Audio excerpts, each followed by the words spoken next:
Anamas Dağları karlı zirveleriyle, yeşili, mavisi ve envai çeşit bitkisi, böceğiyle bölgenin en muhteşem alanlarından bir tanesi. Hemen önünde uzanan koca masmavi Beyşehir Gölü'ne hayat veren Anamas'ta yılın 4 mevsiminde kar asla eksik olmaz. Tabi bu bölgede yoğun olarak hem yaban hayatı hem de milli park bölgesi olması dolayısıyla bitkilerin, bölgede bulunan ağaçların, burada yaşayan insanların doğayla baş başa yaşamlarına şahit oluyoruz. Bunlardan birisi de yörükler. Aynı zamanda Anamas'ın üzerindeki onlarca yaylada hayatlarını sürdürmeye devam ediyorlar.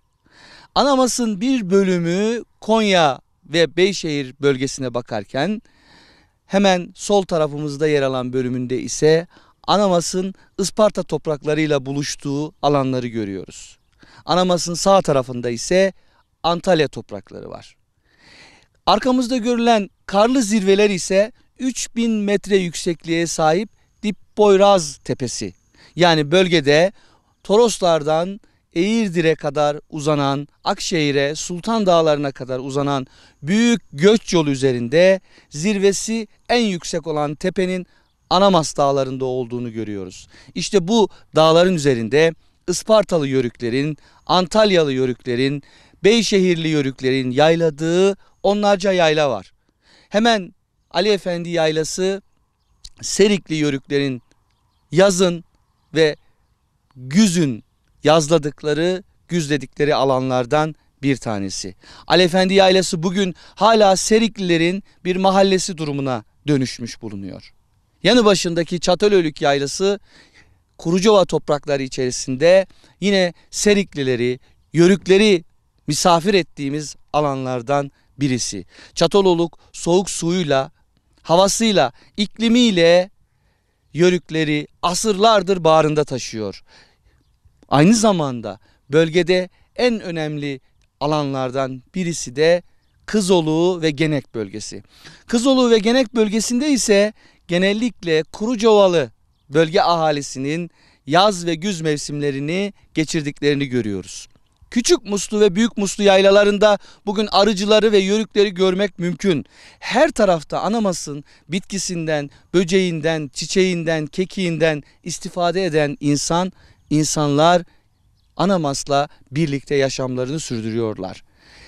Daha ilerilere ulaştığımız zaman Anamas'ın Yenişehir-Bademli, Isparta'nın Yenişehir-Bademli ilçesinin sınırları içerisinde Pınargözü mağarasıyla, Melikler Yaylası'yla, Çayır Yaylası'yla karşı karşıya kalıyoruz. Bölge insanı için yaşam kaynağı, bölge insanı için hayat kaynağı, Beyşehir Gölü'ne 4 mevsim su kaynağı oluşturan Anamas Dağları hem gölle birlikte hem bölgeyle birlikte insanlarımız için bir yaşam kaynağı.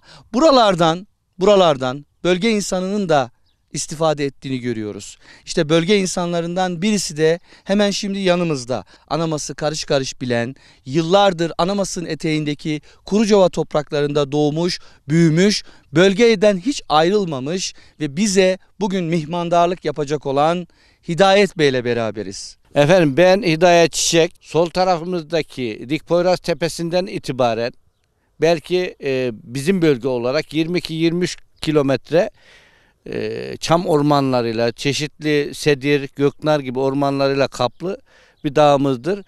Bunun yanında Kurucova üzerinden Anamas'tan gelen Kuduz çayı dediğimiz çay, Anamas'ın tüm kar sularını, pınar sularını göle aktarmaktadır. Eskiden koca karı ilaçları dediğimiz kekik, altınotu, acıyavşan, ayvadene, ıhlamur, bunun gibi daha çok çeşitli bitkilerin olduğunu biliyoruz. Ben kendim de amatör olarak bunları topluyorum. Biliyorsunuz Anamas'ta krater gölümüz var, Karagöl. O bölgede sadece taşların içinde olan naneli kekik bitkimiz var. O da çok benim gönlümde, benim gözümde özel bir bitki olduğunu düşünüyorum. Ormanın bittiği yukarıdaki kayalıklardan oluşan kar toplarının büyüyerek devasa ağaçlarını yıktığını şahit oluyoruz. Kısaca bir hikaye anlatayım. Yabancı biri işte Yörük'ten koyun satın almak ister. Koyunu Yörük verir, vadeli aldığı için demiş ki Anamas'tan kar kalktığı zaman vereyim diyor. Ve adam 365 gün beklediği halde Anamas Dağı'ndan hiç kar kalkmadığını görüyor ve satışı kaybediyor. Burada biraz abartılı olur mu bilmiyorum ama burada normal nefes aldığınız zaman normal nefes alırsınız. Orada sanki yukarıdan birileri sizi çekiyormuş gibi. Evet, görüldüğü gibi Anamas Dağları endemik bitkileriyle meşhur. Bu dağlarda gerçekten çok sayıda bitki çeşidi var. Bunların insan hayatında, Yörüklerin yaşantısında, burada yaylayan insanların arasında çok büyük önemi var. Yıllardan beri eski geleneksel tıp yöntemlerinde de bu tür bitkilerin kullanıldığını biliyoruz. Sizler ne söylersiniz? Anamas'ta ne tür bitkiler insanlara fayda sağlıyor? Büyüklerimizden öğrendiğimize göre kekik, adaçayı, acıavşan, ayvadene, altın otu, eş otu, bu otların her birinin ayrı bir ağrıya, sancıya tedavi edici özelliği var. Bildiğimiz kadarıyla altın otunun prostatla alakalı olduğu, kekiğin işte insanı rahatlatıcı özelliği olduğu, zaten normal olarak ıhlamur, bizim Anamas yaylamızda doğal ıhlamurlu ağaçlarımız olur kendiliğinden yetişen. O da bildiğiniz gibi üşütmeyle alakalı işlemlerde kullanılır. Ben de bunu tabiatı sevdiğim için hem tabiatı yaşamak, buradaki güzelliği görmek açısından hobi olarak bunları topluyorum.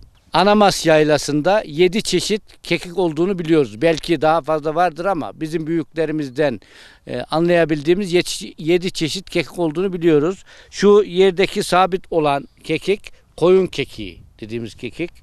Şu elimdeki kekik boz kekik, bu endemik bitki. Anamas'ın sadece belli bölgelerinde olan bir bitki.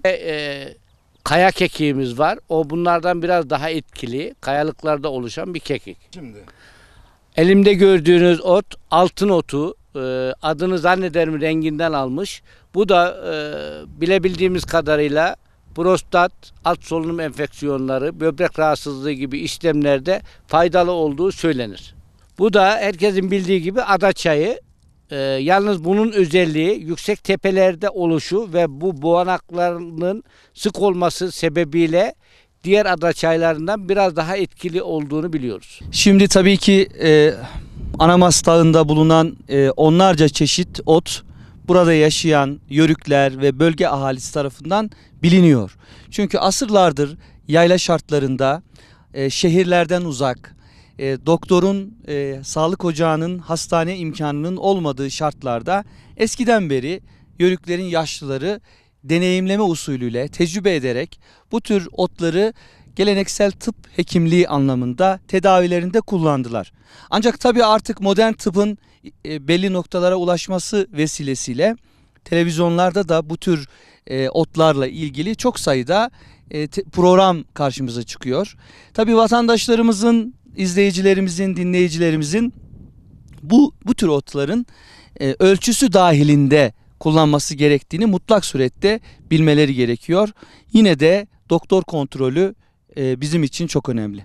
Yörüklerin özelliği budur. Yörükler aslında pek çok hayvana sahip ama sanki hayvanları doğaya zarar veriyormuş gibi bir algı da var. Halbuki her zaman doğayla barışık geçinirler. Doğaya zarar vermekten kaçınırlar. Sizler bu otlarla ilgili neler söylersiniz? Ot toplanırken kökünden eliyle yolmamalı. Şu elimde gördüğünüz gibi bitkinin kökü yerde kalacak şekilde taze kısmı şu şekilde kesilmelidir ki bunun devamlılığı olsun ve gelecek nesillere de daha güzel bir doğa bırakmalıyız. Bu çok önemli. Şimdi bilmeden bu tür otların toplanmasında bıçak kesinlikle kullanılmalıdır. Kökü alındığı zaman bir dahaki döneme hiçbir şey kalmaz. Biz de diğer nesillere bu şifalı bitkileri bırakmamış oluruz.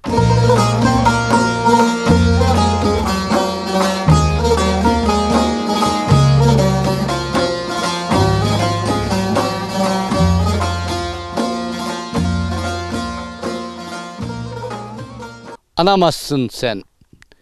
Beyşehir Gölü'nü besleyen sensin.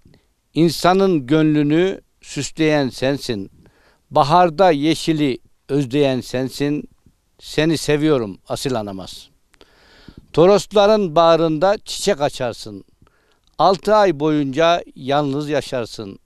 Karlar erir kucağını açarsın. Kendine çekersin beni anamaz. Yazın bir başkasın, baharda başka. Her gün yaşasaydım seninle keşke. Kuşların üstünde geliyor aşka. Gönlümü beslersin şirin anamaz. Seni anlatacak söz bulamadım. O kadar güzelsin ki anlayamadım. Sanki kendimi cennette sandım. Her zaman çağırdın beni anamaz.